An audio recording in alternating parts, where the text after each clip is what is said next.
मिथिला के माटी से उठल आवाज भारत माता के जयकारा। तिरंगा लहरत रहे मिथिला के माटी पर, भारत के शान रहे सबके छाती पर। 15 अगस्त आयल खुशियाँ पार छे, जय हिंद के नारा से गूंजत संसार छे। जनकपुर के माटी से दिल्ली धरी नाम छे, भारत हमर देश ई हमर अभिमान छे। गाम गाम बाज आज ढोलक नगाड़ा, तिरंगा के रंग से सजल चौक चौराहा। माँ भारती के चरण में शीश झुकाबी, देश के खातिर हर दम गीत सुनाबी। हिंदुस्तान हमर जान सम प्यारा छे, मिथिला के बेटा बेटी के ई नारा छे। तिरंगा लहरत रहे मिथिला के माटी पर, भारत के शान रहे सबके छाती पर।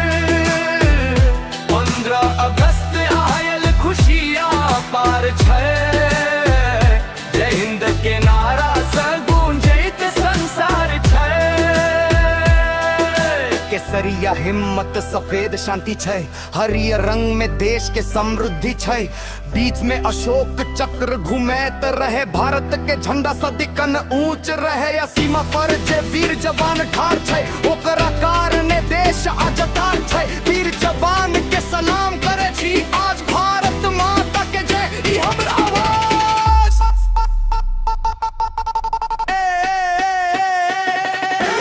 हाथ में तिरंगा उठाऊ रे, भारत के जयकारा लगाऊ रे।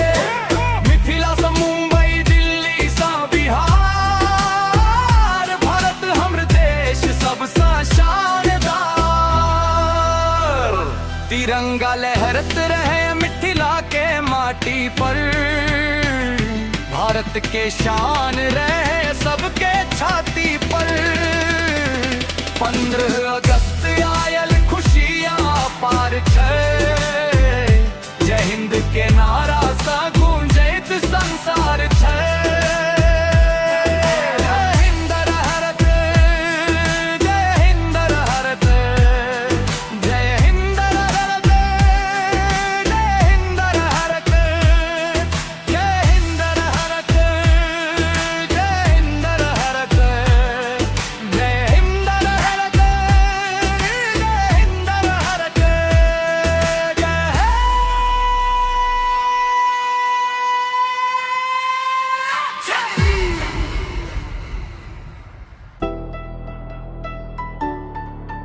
जय हिंद, जय भारत।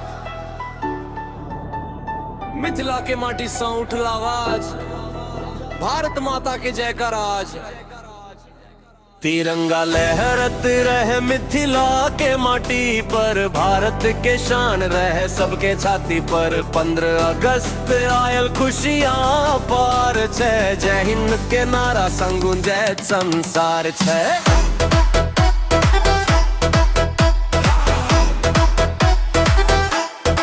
जनकपुर के माटी से दिल्ली धरी नाम छे, भारत हमर देश ई हमर अभिमान छे। गाम गाम बाजे आज ढोलक नगाड़ा, तिरंगा के रंग से सजल चौक चौराहा। माँ भारती के चरण में शीश झुकाबी, देश के खातिर हरदम गीत सुनाबी। हिंदुस्तान हमर जान सब प्यारा छे, मिथिला के बेटा बेटी के ई नारा छे। तिरंगा लहरत है मिथिला के माटी पर, भारत के शान रहे सबके छाती पर। 15 अगस्त आयल खुशियाँ पार छे, जय हिंद के नारा संग गूंजैत संसार छे।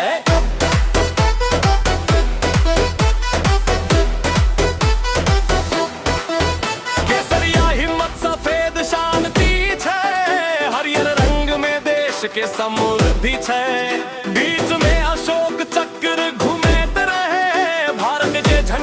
सदिखन ऊंच रहे, सीमा पर जे वीर जवान ठाड़ छै, ओकरा कारणे देश आजाद